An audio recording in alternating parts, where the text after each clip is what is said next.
भारत से आर्मेनिया को कुछ ऐसा मिला कि आर्मेनिया की सेना ने उसी की मदद से अजरबैजान पर एक सॉफ्ट तरीके से वॉर किया और इससे अजरबैजान इतना घबरा गया कि वह सीधा भागकर रूस के पास पहुंच गया।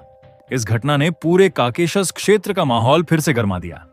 ये माहौल इसलिए गरमाया क्योंकि भारत से मिली मदद के दम पर आर्मेनिया की सेना ने इलाके में अपना बहुत बड़ा प्रभाव बना लिया, जबकि रूस को यह बात बिल्कुल पसंद नहीं आई। फिर भी रूस यहां कुछ खास नहीं कर सकता क्योंकि मामला सीधा भारत से जुड़ा हुआ है। यानी काकेशस में पिछले कुछ दिनों में ऐसा कुछ हुआ है जिसकी शायद किसी को उम्मीद नहीं थी और इसी वजह से यह पूरी खबर जानना बेहद दिलचस्प हो जाता है। और डेवलपमेंट तो बहुत बड़ी निकल कर आ रही है जिसे इस वीडियो में आप आसानी से समझ पाएंगे, लेकिन आगे बढ़ने से पहले वीडियो को लाइक और शेयर जरूर करिएगा। दरअसल काकेशस का यह इलाका दशकों से तनाव का केंद्र रहा है।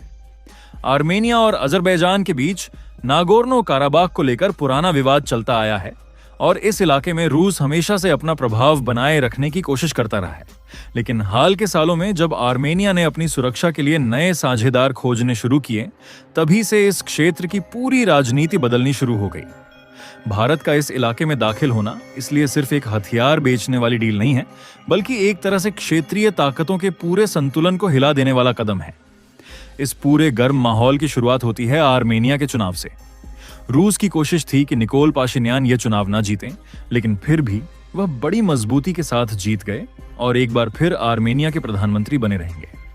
रूस का मानना है कि निकोल पाशिन्यान का झुकाव यूरोप की तरफ ज्यादा है, इसलिए उनका दोबारा पीएम बनना अजरबैजान के लिए भी एक बड़ा झटका है। दरअसल निकोल पाशिन्यान ने खुद अपने कार्यकाल में अजरबैजान के साथ युद्ध का सामना किया है और वह आर्मेनिया के अकेले ऐसे प्रधानमंत्री हैं जिन्होंने अपने समय में सबसे ज्यादा हथियार खरीदे और हथियारों की खरीद को सबसे ज्यादा प्राथमिकता दी। यही वो दौर था जब आर्मेनिया भारत के हथियारों का सबसे बड़ा खरीदार बन गया।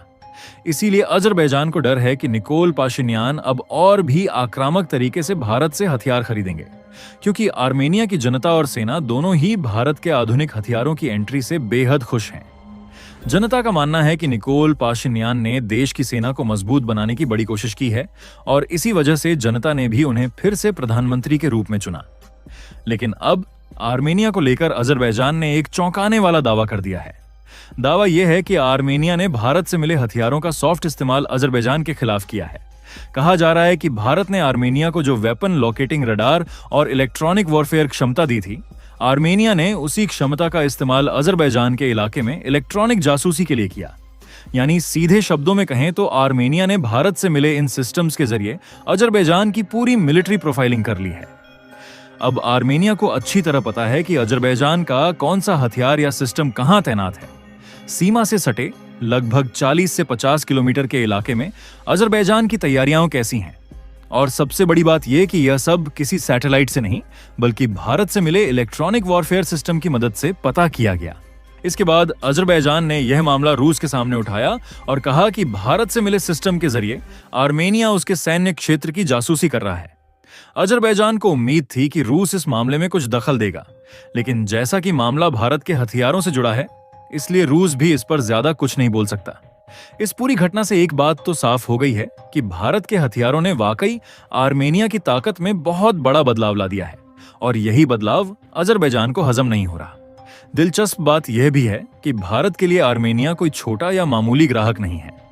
बीते कुछ सालों में भारत ने आर्मेनिया को पिनाका रॉकेट सिस्टम, आकाश एयर डिफेंस सिस्टम और कई तरह की रडार टेक्नोलॉजी सप्लाई की है और यह सब डील्स मिलकर भारत को आर्मेनिया का सबसे भरोसेमंद डिफेंस पार्टनर बना देती है।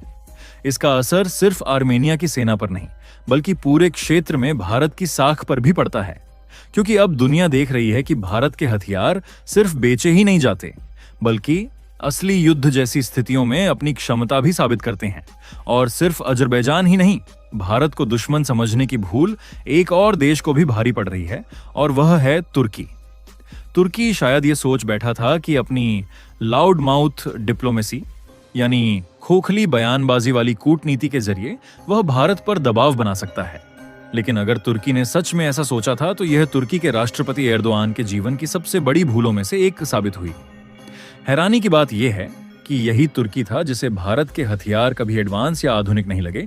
यही तुर्की था जिसने पाकिस्तान को भरोसा दिया कि वह भारत के हथियारों का विकल्प देगा। लेकिन जब इसी तुर्की का सीधा सामना भारत के हथियारों से हुआ तो उसे भारत के हथियारों का कोई विकल्प नहीं मिल पाया और भारत को सबक सिखाने की बड़ी बड़ी बातें करने वाला तुर्की अचानक चिंता में डूब गया।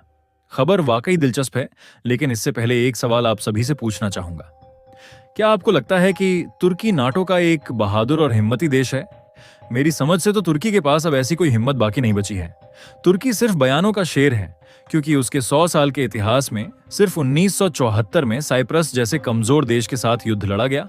लेकिन जो भी देश तुर्की के बराबर ताकत के रहे, उनके सामने तुर्की ने कभी युद्ध की हिम्मत नहीं दिखाई। जैसे खलीफा बनने की चाहत में तुर्की ने इजराइल को भी कई बार युद्ध की धमकी दी, लेकिन जैसे ही इजराइल ने मिसाइलें तैनात की, यही तुर्की दुम दबाकर पीछे हट गया।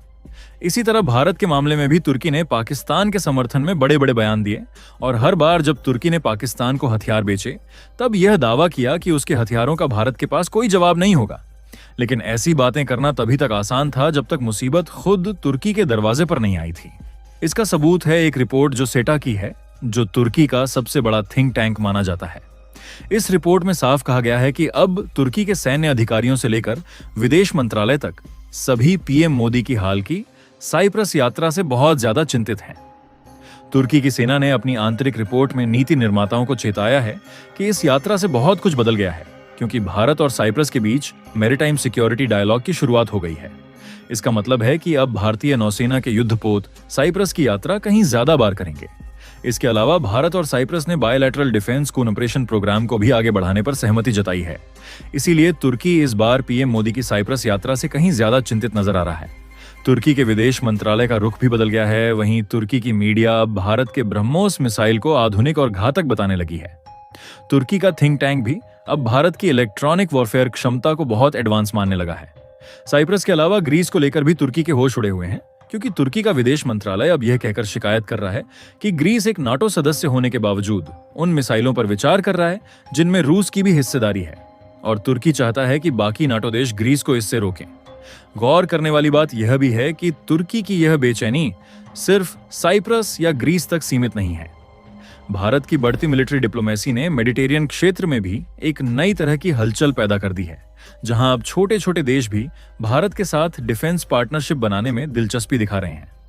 तुर्की के लिए यह स्थिति इसलिए भी मुश्किल है क्योंकि वह खुद को इस्लामिक दुनिया का नेता साबित करने की कोशिश में लगा रहता है, लेकिन जब भारत जैसा देश उसकी नाक के नीचे अपने सहयोगी बनाता जा रहा है, तो तुर्की की यह छवि कमजोर पड़ती दिख रही है। भले ही तुर्की ने अभी तक खुलकर भारत के ब्रह्मोस मिसाइल का नाम नहीं लिया है, लेकिन ब्रह्मोस का डर अब साफ तौर पर तुर्की के रवैये में दिखने लगा है। बाकी आपको क्या लगता है कि साइप्रस के साथ भारत को अब कौन से कदम उठाना चाहिए ताकि तुर्की को उनकी नानी याद आ जाए? अपनी राय से कमेंट में जरूर बताइए, और इस वीडियो को लाइक करके अपने मित्रों तक शेयर जरूर करिए ताकि उन्हें भी जानकारी मिले, और चैनल को सब्सक्राइब इसलिए करिए ताकि हमारे चैनल की नई वीडियो सबसे पहले आप तक पहुंच सके।